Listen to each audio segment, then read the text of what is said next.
कार्यक्रम में उपस्थित chief justice of India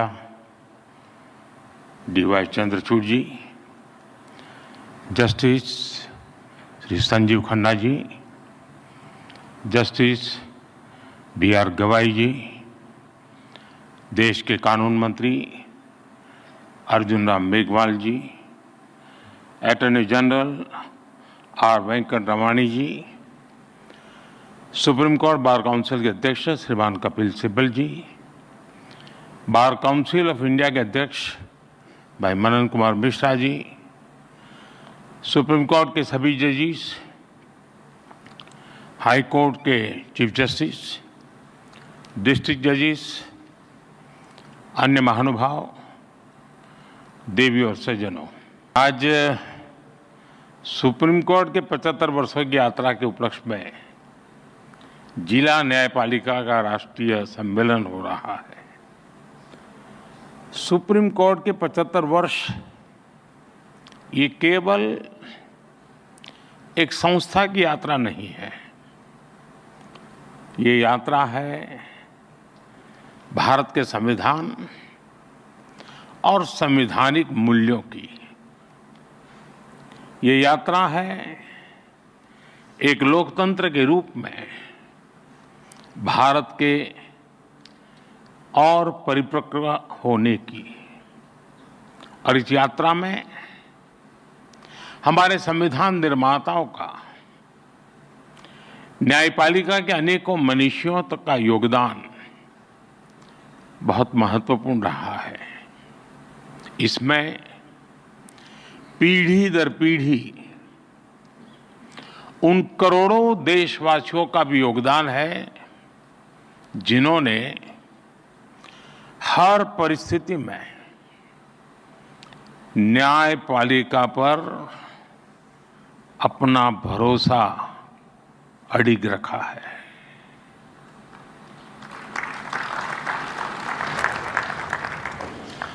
Bharat के लोगों ने कभी सुप्रीम कोर्ट पर, हमारी न्यायपालिका पर अविश्वास नहीं किया। इसलिए सुप्रीम कोर्ट के ये 75 वर्ष मदर ऑफ डेमोक्रेसी के रूप में भारत के गौरव को और अधिक बढ़ाते हैं। ये हमारे उस सांस्कृतिक उद्घोष को बल देते हैं जो कहता है सत्यमेव जयते नानृतम। इस समय देश अपनी के आजादी के 75 वर्ष पूरे करके संविधान की 75वीं वर्षगांठ मनाने जा रहा है। इसलिए इस अवसर में भी गर्व भी है, गौरव भी है और प्रेरणा भी है। मैं आप सभी न्यायविदों को और सभी देशवासियों को इस अवसर पर बहुत बहुत बधाई देता हूं। इस अवसर पर राष्ट्रीय जिला न्यायपालिका सम्मेलन का जो महत्वपूर्ण आयोजन हो रहा है, मैं इसके लिए भी आप सबको शुभकामनाएं देता हूं। साथियों, हमारे लोकतंत्र में न्यायपालिका संविधान की संरक्षक मानी गई है। ये अपने आप में एक बहुत बड़ी जिम्मेदारी है। हम संतोष के साथ कह सकते हैं कि सुप्रीम कोर्ट ने, हमारी न्यायपालिका ने इस जिम्मेदारी का बखूबी निर्वहन करने का प्रयास किया है। आजादी के बाद न्यायपालिका ने न्याय की भावना की रक्षा की। आपातकाल जैसा काला दौर भी आया, तब न्यायपालिका ने संविधान की रक्षा में अहम भूमिका निभाई। मौलिक अधिकारों पर हुए प्रहार तो सुप्रीम कोर्ट ने उनकी रक्षा भी की। और यही नहीं, जब जब देश की सुरक्षा का प्रश्न आया, तब न्यायपालिका ने राष्ट्रहित सर्वोपरि रखकर भारत की एकता की भी रक्षा की है। इन सब उपलब्धियों के बीच मैं इन यादगार 75 वर्षों के लिए आप सभी विद्वज्जनों को बहुत बधाई देता हूं। साथियों, बीते 10 वर्षों में न्याय को सुगम बनाने के लिए देश ने कई प्रयास किए हैं। कोर्ट्स के मॉडर्नाइजेशन के लिए मिशन लेवल पर काम हो रहा है। इसमें सुप्रीम कोर्ट और जुडिशरी के सहयोग की बड़ी भूमिका रही है। आज जिला न्यायपालिका का ये कार्यक्रम भी इसी का एक और उदाहरण है। इसके पहले यहां कई लोगों ने उल्लेख भी किया, सुप्रीम कोर्ट और गुजरात हाई कोर्ट ने मिलकर ऑल इंडिया डिस्ट्रिक्ट कोर्ट जजेज कॉन्फ्रेंस का आयोजन भी किया था। इस तरह के आयोजन ईज ऑफ जस्टिस के लिए बहुत ही जरूरी है। मुझे बताया गया है यहां भी अगले 2 दिनों में कई महत्वपूर्ण मुद्दों पर चर्चा होगी। पेंडिंग केसेस का मैनेजमेंट, ह्यूमन रिसोर्स और लीगल फैटर्निटी की बेहतरी। आपने चर्चा के लिए सभी जरूरी विषय तय किए हैं। मुझे खुशी है कि सबके साथ अगले 2 दिनों में एक सेशन जुडिशियल वेलनेस पर भी रखा गया है। पर्सनल वेलनेस, सोशल वेलबीइंग की सबसे पहली जरूरत है। इससे हमें हमारे वर्क कल्चर में हेल्थ को प्रायोरिटी देने में मदद मिलेगी। साथियों, हम सब जानते हैं आज आजादी के अमृतकाल में 140 करोड़ देशवासियों का एक ही सपना है, विकसित भारत, नया भारत। नया भारत यानी सोच और संकल्प से एक आधुनिक भारत। हमारी न्यायपालिका इस विजन का एक मजबूत स्तंभ है। खास तौर पर हमारी डिस्ट्रिक्ट जुडिशरी भारतीय न्यायपालिका की व्यवस्था का एक आधार है। देश का सामान्य नागरिक न्याय के लिए सबसे पहले आप ही का दरवाजा खटखटाता है। इसलिए ये न्याय का प्रथम केंद्र है, ये पहली सीढ़ी है। हर तरह से सक्षम और आधुनिक हो, ये देश की प्राथमिकता है। मुझे विश्वास है ये राष्ट्रीय सम्मेलन, इसमें हुए विमर्श देश की अपेक्षाओं को पूरा करने में मदद करेंगे। साथियों, किसी भी देश में विकास का अगर कोई सबसे सार्थक पैरामीटर है तो वो है सामान्य मानवीय का जीवन स्तर। सामान्य मानवीय का जीवन स्तर उसकी ईज ऑफ लिविंग से तय होता है और सरल सुगम न्याय ये ईज ऑफ लिविंग की अनिवार्य शर्त है। ये तभी संभव होगा जब हमारी डिस्ट्रिक्ट कोर्ट्स आधुनिक इंफ्रास्ट्रक्चर और टेक्नोलॉजी से लैस होगी। हम सब जानते हैं कि आज डिस्ट्रिक्ट कोर्ट्स में करीब 4.5 करोड़ केसेस पेंडिंग है। न्याय में इस देरी को खत्म करने के लिए बीते एक दशक में कई स्तर पर काम हुआ है। पिछले 10 वर्षों में देश ने जुडिशियल इंफ्रास्ट्रक्चर के विकास के लिए लगभग 8,000 करोड़ रुपए खर्च किए हैं।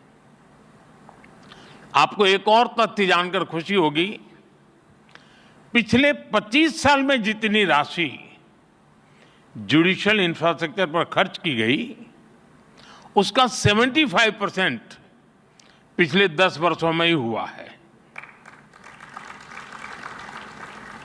इन्हीं 10 वर्षों में डिस्ट्रिक्ट जुडिशरी के लिए 7,500 से ज्यादा कोर्ट हॉल और 11,000 रेजिडेंशियल यूनिट्स तैयार की गई है। साथियों, मैं जब लीगल फ्रेटर्निटी के बीच आता हूं तो ई कोर्ट्स का विषय आना बहुत स्वाभाविक है। टेक्नोलॉजी के इस इनोवेशन से केवल न्यायिक प्रक्रियाओं में तेजी ही नहीं आई, इससे वकीलों से लेकर फरियादी तक हर किसी की परेशानियां भी तेजी से कम हो रही है। आज देश में अदालतों का डिजिटाइजेशन किया जा रहा है और जैसा कि मैंने कहा, इन सभी प्रयासों में सुप्रीम कोर्ट की ई कमेटी अहम भूमिका निभा रही है। साथियों, पिछले वर्ष ई कोर्ट्स प्रोजेक्ट के तीसरे फेज को भी स्वीकृति मिली है। हम एक यूनिफाइड टेक्नोलॉजी प्लेटफॉर्म तैयार करने की दिशा में आगे बढ़ रहे हैं। इसके तहत artificial intelligence, optical character recognition जैसी उभरती हुई टेक्नोलॉजी का इस्तेमाल होगा। हम पेंडिंग केसेस का एनालिसिस कर सकेंगे, भविष्य के मुकदमों का भी अनुमान लगा सकेंगे। पुलिस, फॉरेंसिक, जेल और कोर्ट टेक्नोलॉजी इनको इंटीग्रेट भी करेगी और इनके काम को स्पीड अप भी करेगी। हम ऐसी न्याय व्यवस्था की ओर बढ़ रहे हैं जो पूरी तरह से फ्यूचर रेडी हो गई। साथियों, आप जानते हैं, बड़े बदलाव में इंफ्रास्ट्रक्चर और टेक्नोलॉजी के साथ ही नियमों, नीतियां और नीयत की भी भूमिका होती है। इसलिए आजादी के 7 दशक बाद देश ने पहली बार हमारे कानूनी ढांचे में इतने बड़े और अहम बदलाव किए हैं। भारतीय न्याय संहिता के रूप में हमें नया भारतीय न्याय विधान मिला है। इन कानूनों की भावना है citizen first, dignity first and justice first. हमारे क्रिमिनल लॉज शासक और गुलाम वाली कॉलोनियल सोच से आजाद हुए हैं।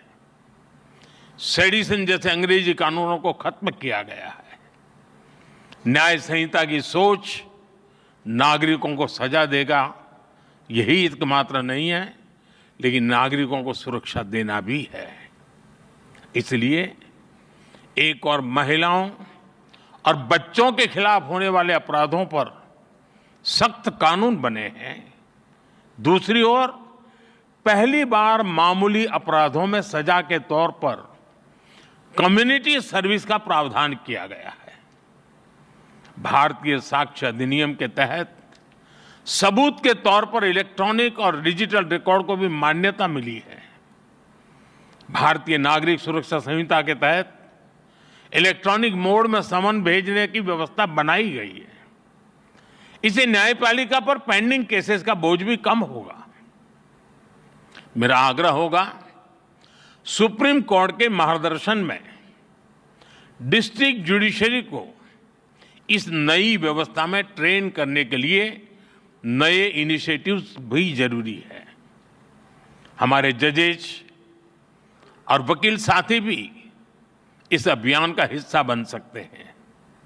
जनता भी इस नई व्यवस्था से परिचित हो, इसमें भी हमारे वकील और बार एसोसिएशन का अहम रोल है। साथियों, मैं देश और समाज के एक और ज्वलंत विषय को आपके समक्ष उठाना चाहता हूं। आज महिलाओं के खिलाफ अत्याचार, बच्चों की सुरक्षा समाज की एक गंभीर चिंता है। देश में महिलाओं की सुरक्षा के लिए कई कठोर कानून बने हैं। 2019 में सरकार ने फास्ट ट्रैक स्पेशल कोर्ट की स्थापना की योजना बनाई थी। इसके तहत अहम गवाहों के लिए डिपोजिशन सेंटर्स का प्रावधान है। इसमें भी डिस्ट्रिक्ट मॉनिटरिंग कमेटीज की भूमिका महत्वपूर्ण हो सकती है। इस कमेटी में डिस्ट्रिक्ट जज, डीएम और एसपी भी शामिल होते हैं।